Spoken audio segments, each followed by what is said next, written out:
while I was wearing, a traditional South Asian garment of wildly colored tunic and baggy pants, seemed so awkward to my Western taste.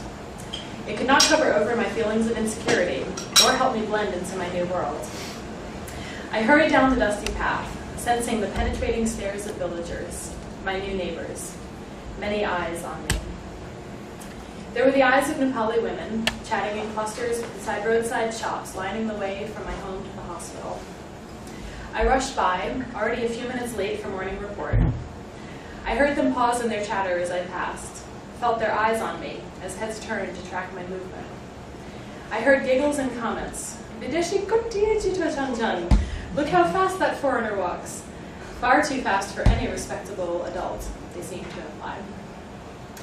There were also the eyes of young children, clutching badminton rackets reminiscent of another era, as they played a makeshift game in the road. One of the kids batted something high into the air, another lunged forward, coming up just a bit short. A shuttlecock landed a few feet in front of me, one that had definitely seen better days. That's when a few of them noticed me, abruptly stopping their game to playfully tease the strange blonde foreigner as she dodged around the group.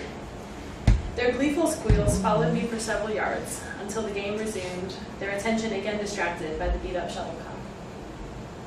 Next came an exotic, curly-cued pair of painted eyes that gazed out unseeingly upon the suffering of the world. They were part of a colorfully lacquered Buddhist shrine, discreetly tucked in among other homes and shops along the roadside. It was distinguished by its unique architecture and the many strings of prayer flags draped from its peak. A breeze picked up from the valley below, animating their fading colors and sending their shredded edges flapping. Just then, my sandal slipped on a gritty patch of gravel, and I tripped, barely catching myself in a giant leap forward to keep from face planting in the dust. The dramatic movement, less than graceful I'm sure, was met with raucous laughter coming from a hillside cut into the path above me. I glanced up in time to see a group of teenage boys decked out in matching brown school uniforms, mimicking my flailing gestures. Evidently pleased with this unexpected entertainment, they languidly continued on their way to school. Nepal is a world in which it seems nothing escapes notice. When I finally arrived at the hospital's front gate, I hurried past the inscrutable stares of men waiting on benches that lined both sides of the main corridor. Their lean bodies curled into taut crouches, squatting low to the ground with both feet flat on the dirt in a quintessentially Nepali stance. I saw their shoulders sag with the weariness of waiting. They appeared resigned to yet another day of near endless limbo, the plight of patients' families the whole world over. Catching glimpses of them from the corner of my eye, I wondered if my life was as incomprehensible to them as theirs was to mine. Another group, this one with impatient eyes, teamed in a large cluster at the gate. Seeing my approach, the guard called out forcefully, "Dr. Kolagi Vattokolnos, move out of the way for the doctor." There was a flurry of movement as bodies shuffled to the sides, forming a narrow path. They watched as I squeezed past them, the wrought iron gate opening just wide enough to allow me to enter. I heard the guard jump up to block someone about to capitalize on the opportunity to slip in behind me, all the while chiding that visiting hours hadn't started yet. Next, it was up a concrete ramp and a flight of stairs, taken two at a time. I tried to slow my breathing and discreetly enter our conference room. The night call resident was already presenting his litany of admissions. I was met by looks from colleagues glancing up as I searched for an empty seat along the benches lining the perimeter. That was just the start of my day. When people ask me, what's the hardest part of life in Nepal, they assume I'll say something about the unpredictable power cuts and seasonal water shortages. Sometimes I'll comply and share insights into the challenges of medical work in resource-limited settings. I'll speak of the endless patient loads, the fatigue of long hours, and the discomfort of practicing way beyond your scope when you're the only option on hand.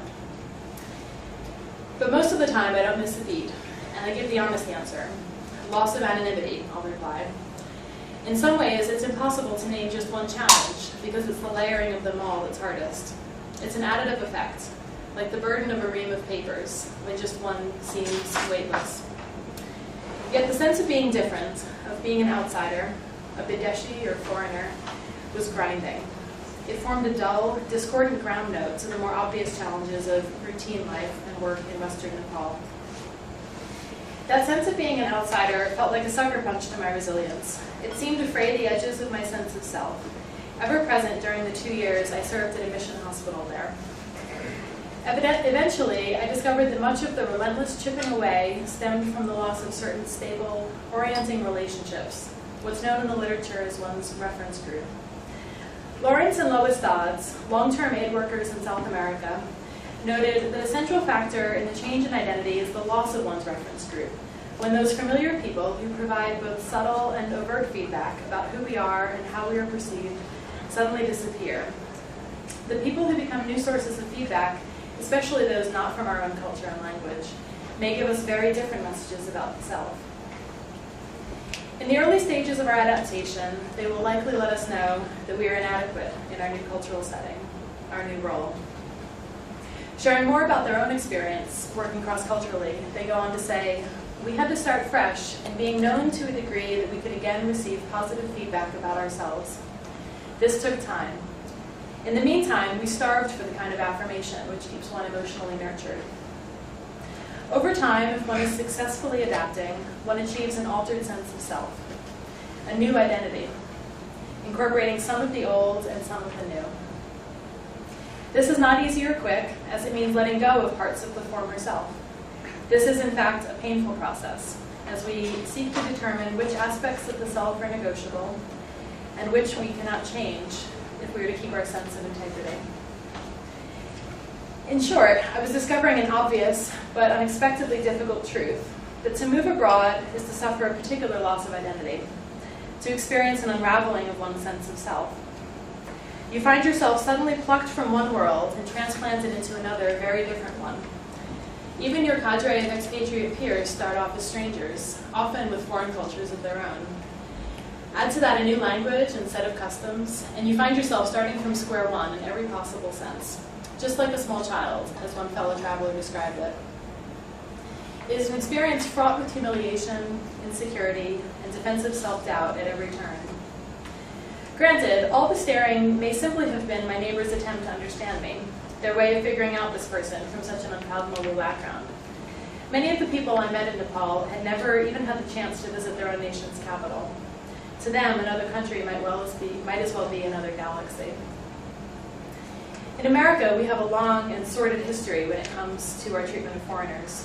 We live in an ongoing history of discrimination, of disparaging names, of hate crimes, all ways of creating distinctions, highlighting divides, calling attention to the otherness of those who look or speak or walk or dress differently, whatever differently is supposed to mean. I'm quite sure my neighbor's stares and calls were meant to be entirely innocent, not malicious or divisive. Yet as a native New Yorker, where even eye contact with a stranger can be taken as provocation, they felt like hurtful affronts, an invasion of privacy. Cultural differences with regard to privacy were not limited to my commute to and from work each day. They also played out in fascinating ways inside and outside the clinic. Take bathing, for instance, generally a normal feature of any culture. In America, it is also a private endeavor. However, in Nepal, most of my neighbors didn't have access to running water at the turn of a tap. Instead, they filled enormous jugs morning and evening from a communal well that they carried home to their families. So if your neighbor down the road wished to bathe, she did so with a communal tap and a sort of bathing sari, which I'm told requires remarkable skill. Even with the astonishing ability to do so modestly, it remained a relatively public act. The same is true of a man relieving himself at the side of the road. Interstate rest stop pavilions have not yet found their way to Nepal. Neither, for that matter, have interstates. By convention, it is considered extremely rude for another person to even glance in his direction at such an indiscreet time. The onus is on us, the passing public, to create that private space for him, because he is doing this generally private act in the open out of necessity. Interestingly, it's the exact opposite in America. By unspoken agreement, we consider it a person's responsibility to hide him or herself as much as possible, inconveniently venturing deep into the roadside brush, for instance. The combination of poisonous snakes and sheer cliffs, however, make that a decidedly unappealing prospect in Nepal. The converse holds true, interestingly, for medical results and other matters that in the West we consider highly confidential. Imagine sharing a brief interaction with your patient at a nursing station back home in America. I know, huge no-no. but bear with me for a moment. Even when sharing something as innocuous as the result of a thyroid test, everyone in earshot would turn away. They are making it explicitly clear through their body language that they mean to protect a private area for us. In other words, others take it upon themselves to provide privacy. It is their burden by social contract to create that space. Think how strange it would be then if you noticed complete strangers listening, clearly eavesdropping in on that conversation, even craning their necks to hear better. For us, that kind of behavior is implicitly prohibited by the social order, and therefore considered quite awkward. In Nepal, there were a few occasions when I forgot to share a result with a patient during her clinic visit. As I chased her down the corridor to speak with her, we would immediately be surrounded by a cadre of 20 other women. They all chimed in with helpful suggestions, repeated and clarified my instructions, and even clamored to relate their own experience. When I got my thyroid checked, oh, I had that kind of ultrasound once. Don't worry, it's easy. First go to counter number 3, then room number 9 down the hall. I discovered that this kind of sharing was a normalizing experience, a source of comfort for the patient. It represented the secure presence of community surrounding her. And this in a society that values community above just about everything else. In fact, privacy itself is something of an unknown construct. This is a world where traditional family structures are still common and multiple generations live together under a single roof. I know a lot of folks back home, myself included, who would be driven crazy by this aspect of Nepali culture. For most Americans, it amounts to an extreme and extremely distressing breach of privacy, which simply illustrates a crucial point. Rudeness in one culture may well be the social norm in another. One culture's, quote, invasion of privacy may well be another's standard of decency, the assistance they expect to receive from their peers. It is our own unique cultural norms, rather than some universal understanding, that often dictate appropriate behavior in a given circumstance. 27 months in Nepal taught me a lot about the commonality of the human experience. As these stories demonstrate, it also showed me the vast differences in ways cultures understand what it means to live out our common human experience in the day-to-day slog of life. Now I'm back in America, practicing medicine in the greater metropolitan New York area. It's a place with incredible wealth, resources, and expectations for care. It's also a place of rich diversity, the convergence of many languages, ethnicities, and cultural stories. In the practice where I work, some 75% of our patients are Spanish-speaking only, and around a third of those we serve are undocumented immigrants. These patients often present for their initial physical exam just weeks or days after arrival in the States, having endured a grueling journey that I can barely begin to imagine. I know my care for my patients has been changed, refined, and softened by those years in Nepal. That time expanded my imagination for what it's like to leave behind the things of home. There are the obvious things that lend a sense of familiarity, of course: family, friends, food, neighborhood, community, but also familiar ways of understanding the world around you. It's knowing how to read the hundreds of subtle cues that come in the course of a day's interactions, or even how to do more basic things, like order takeout or mail a letter. I now understand more of the discomfort of being far from home, physically as well as esoterically. I know what it's like to get a message that someone you love dearly has suddenly become sick. And at the same time, to know that being a 30-hour journey and 13 time zones away, I'm too far to be of any practical help. When my 34-year-old female patient, a recent immigrant from El Salvador, tearfully tells me in clinic that her father has just died, I can grieve with more imagination, which is to say deeper empathy than before, feeling a bit of what that might be like. However, I still share only the smallest inkling of understanding, because I at least had the option, the economic and political freedom, to travel home. For her, without a visa or the funds for a ticket, the thought of returning home to grieve with family, to attend his funeral, to see him once more, is out of the question. In short, I can begin to imagine the loss of that previously unnoticed baseline level of assurance, a sort of comfort you only know to miss once you're yanked up from it and drop down somewhere else. I also connect with my patients in relating to the feeling of being seen as a cultural outsider. There's a lot of rhetoric these days in the media, fed by our current political cycle, of issues around race, gender, ethnicity, elements of cultural identity in its many forms. When rhetoric becomes divisive, when talking heads draw a line in the sand between us and them, I cringe, intuitively identifying not with the implied us, but with the oft-vilified them.